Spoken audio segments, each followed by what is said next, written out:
ஆடி மாதத்தில் பெண்களால் இருக்கப்படும் மிக முக்கியமான விரதங்களில் ஒன்று வரலட்சுமி விரதம். சுமங்கலி பெண்கள் தீர்க்க சுமங்கலி வரம் பெறவும், வீட்டில் சுபிக்ஷம் பெருகவும், மகாலட்சுமியின் அருள் கிடைக்கவும் இந்த விரதத்தை கடைபிடிப்பதுண்டு.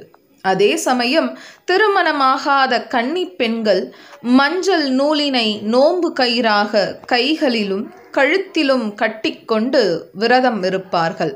இதனால் விரைவில் அவர்களுக்கு நல்ல வரன் அமைந்து திருமண வாழ்க்கை சிறப்பாக அமையும் என்பது ஐதீகம்.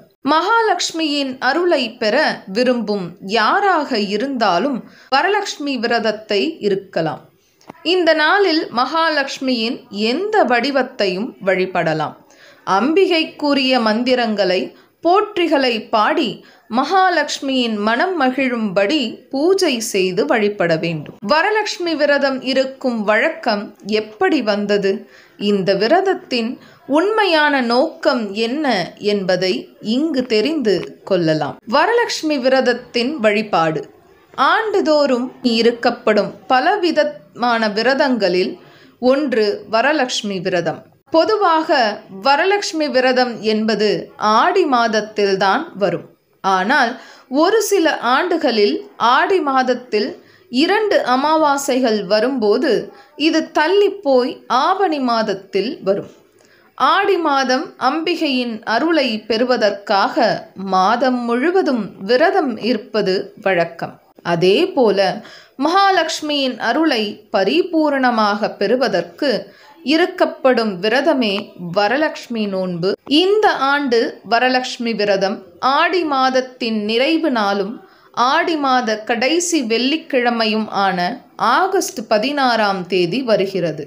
அன்றைய தினம் மகாவிஷ்ணுவிற்குரிய வளர்பிறை ஏகாதசி விரதமும் வருகிறது. அன்றைய தினம் மூலம் நட்சத்திரத்துடன் இணைந்து வருகிறது.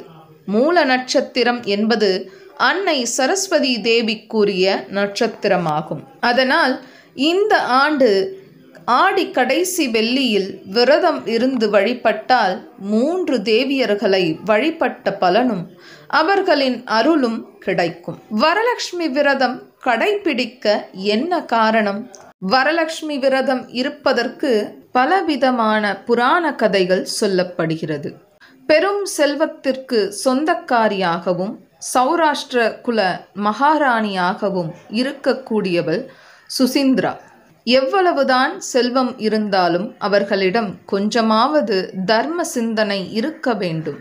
இதை சோதிப்பதற்காக அன்னை மகாலட்சுமியே வயது முதிர்ந்த சுமங்கலி பெண் வடிவில் சுசிந்திராவை சந்தித்து தான் மிகுந்த வறுமையிலும் பசியிலும் இருப்பதாக சொல்லி யாசகம் கேட்கிறார்.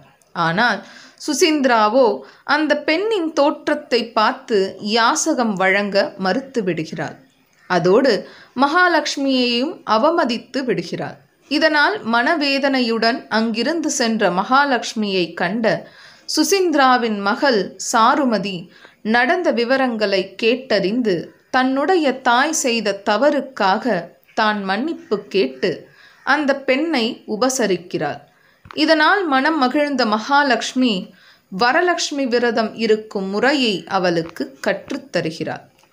வரலட்சுமி விரதத்தின் மகிமை. மகாலட்சுமி சொல்லி சென்ற படியே தவறாமல் வரலட்சுமி விரதத்தை கடைபிடிக்க துவங்குகிறாள் சாருமதி. சில காலங்களில் அவளுக்கு திருமணம் முடிந்து தன்னுடைய கணவரின் வீட்டிற்கு சென்று விட்டாள். அங்கும் வரலட்சுமி விரதத்தை தொடர்ந்து கடைபிடிக்கிறார். இந்த நிலையில் சாருமதியின் தந்தை எதிரிகளிடம் நாட்டை இழந்து அவர்கள் காட்டிற்குள் மறைந்து வாழும் நிலை ஏற்படுகிறது. இதை அறிந்த சாருமதி ஒரு மூட்டையில் நிறைய தங்க காசுகளை வைத்து இதை வைத்து பிழைத்து கொள்ளும்படி தனது பெற்றோருக்கு தருகிறார். ஆனால் அதில் கரி துண்டுகள் மட்டுமே இருக்கிறது. ஒன்றும் புரியாமல் குழம்பிய சுசிந்திராவிடம் மகாலட்சுமியை அவதரித்ததால் இந்த நிலை ஏற்பட்டதாக எடுத்துச் சொல்லி வரலட்சுமி விரதத்தை இருக்கும்படி சாருமதி விளக்கினாள். அவளும் மகள் சொல்படியே கேட்டு வரலட்சுமி விரதம் இருந்தார். சிறிது நாட்களில் தன்னுடைய ஆதரவாளர்கள் திரட்டி எதிரிகளை மீது போர் புரிந்து இழந்த நாட்டை மீண்டும் பெற்றனர். வரலட்சுமி விரதத்தின் நோக்கம். வரலட்சுமி விரதம் என்பது மனிதர்களோ முனிவர்களோ தேவர்களோ சொல்லிக் கொடுத்த விரதம் கிடையாது.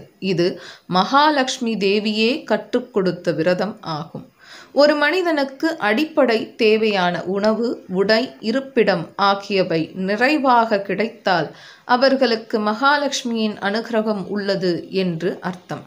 அப்படி ஒருவருக்கு தான் கொடுத்த செல்வத்தை அவர் எவ்வாறு பயன்படுத்துகிறார், அந்த செல்வத்தில் சிறிதளவாது மற்றவர்களுக்கு பயன்படும் வகையில் தானம் செய்கிறாரா என்பதையும், தனக்கு எப்படி அவர் பூஜை செய்து வழிபடுகிறார் என்பதை காண்பதற்காக அனைவரின் வீட்டிற்கும் மகாலட்சுமி எழுந்தருளி பார்வையிடும் நாளே வரலட்சுமி விரத நாளாகும். மகாலட்சுமி எப்படி அருள் செய்வாள்? வரலட்சுமி விரதம் அன்று நாம் அம்பிகைக்கு என்ன நைவேத்தியம் படைக்கிறோமோ அதே போல் உபசரிப்பை வீட்டிற்கு வருபவர்களுக்கும் வீடு தேடி வந்து பசி என உணவு கேட்பவர்களுக்கும் கொடுக்க வேண்டும். அப்படி செய்தால் அந்த வீட்டின் செல்வ நிலை உயர மகாலட்சுமி அருள் செய்வார். அடுத்த ஆண்டு வரலட்சுமி விரதத்திற்குள் அந்த வீட்டின் செல்வ நிலை மேலும் ஒரு படி உயர செய்வார். செல்வ நிலை உயர்ந்தாலும் குறைந்தாலும் தர்ம குணம் மாறாமல் மற்றவர்களுக்கு உதவும் குணம் இருந்தால் அந்த வீட்டில் மகாலட்சுமி விரும்பி வந்து குடியேறுவாள். தன்னிடம் இருந்த ஒரே ஒரு நெல்லிக்கனியையும் கூட தன்னுடைய வறுமை நிலையிலும் தானமாக கொடுத்த பெண்ணிற்கு ஆதிசங்கரர் கேட்டுக்கொண்டதால் தங்க நெல்லிக்கனியை மழையாய் பெய்ய செய்தவள் மகாலட்சுமி என்பதே மகாலட்சுமியின் கருணை காட்சி. எங்களுடைய பதிவு உங்களுக்கு பிடித்திருந்தால் லைக் பண்ணுங்க, ஷேர் பண்ணுங்க. மீண்டும் தொடர்ந்து இது போல பல பதிவுகளை பார்ப்பதற்கு எங்கள் சேனலை சப்ஸ்கிரைப் செய்து பெல் ஐக்கானை கிளிக் செய்து கொள்ளவும். நன்றி, வணக்கம்.